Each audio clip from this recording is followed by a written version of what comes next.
السلام علیکم ورحمۃ اللہ وبرکاتہ۔ محترم ناظرین کرام، کرونا وائرس اور اس وبائی اور مہلک بیماری سے بچاؤ کرنے کے لیے، اپنے آپ کو سرکشت اور محفوظ رکھنے کے لیے، جہاں ہیلتھ منسٹری کی جانب سے، سواستھ منترالیہ کی جانب سے مختلف مشورے اور سجھاؤ دیے جا رہے ہیں، احتیاطی تدبیر اپنانے کا مشورہ دیا جا رہا ہے، وہیں پر خاص طور سے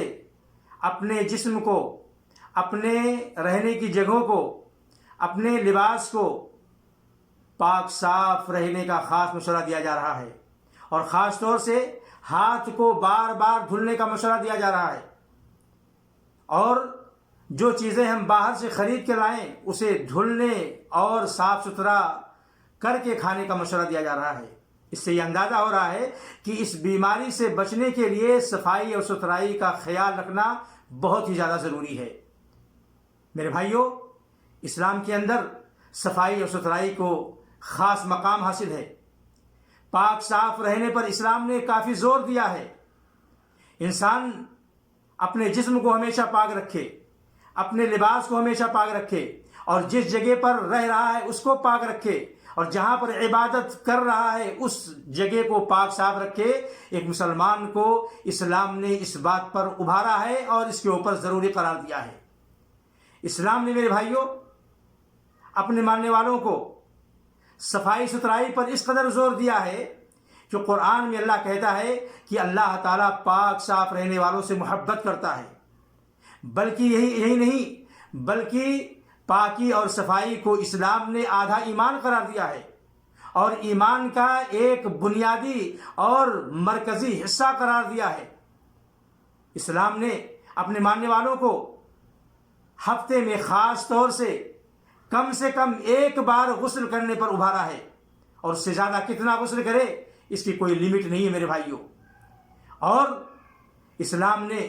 نماز جیسی مقدس اور مبارک عبادت کے لیے وضو کا اختیار کرنا، وضو کرنا واجب اور فرض قرار دیا ہے۔ بغیر وضو کے اللہ کے ہاں کوئی نماز قابل قبول ہی نہیں ہے، جس کے اندر انسان اپنے ہاتھ کو دن بھر میں کم سے کم 5 بار دھلتا ہے، اپنے منہ کو دھلتا ہے، اپنے ہاتھ کو دھلتا ہے، پیر کو دھلتا ہے۔ اسی طریقے سے میرے بھائیوں، پاکی اور صفائی کا اس قدر خاص خیال کیا گیا اسلام کے اندر کہ انسان جب پیدا ہوتا ہے تو اسے نہلایا جاتا ہے، اور جب اس دنیا سے رخصت ہو رہا ہوتا ہے تب بھی اسے نہلا دھلا کر پاک صاف کر کے رخصت کیا جاتا ہے۔ اور وضو کے موقع پر خاص طور سے اسلام نے اپنے ماننے والوں کو مسواک کرنے پر زور دیا ہے، بلکہ اللہ کے نبی فرماتے ہیں کہ اگر یہ دشوار اور مشکل نہ ہوتا میری امت کے لیے تو میں ان کے اوپر واجب اور فرض قرار دے دیتا۔ اسی طریقے سے میرے بھائیوں، اسلام نے اپنے ماننے والوں کو کھانے پینے سے پہلے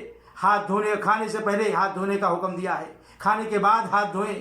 پیشاب کی چھینٹوں سے اپنے آپ کو بچا کے رکھیں، صاف ستھرے رہیں، اور صاف ستھرا رہنے میں انسان کو صحت ملتی ہے، بیماریوں سے انسان کی حفاظت ہوتی ہے۔ اللہ سے دعا کریں کہ اللہ تعالیٰ اس وبائی بیماری سے ہم تمام لوگوں کو محفوظ رکھے۔ والسلام علیکم ورحمۃ اللہ وبرکاتہ۔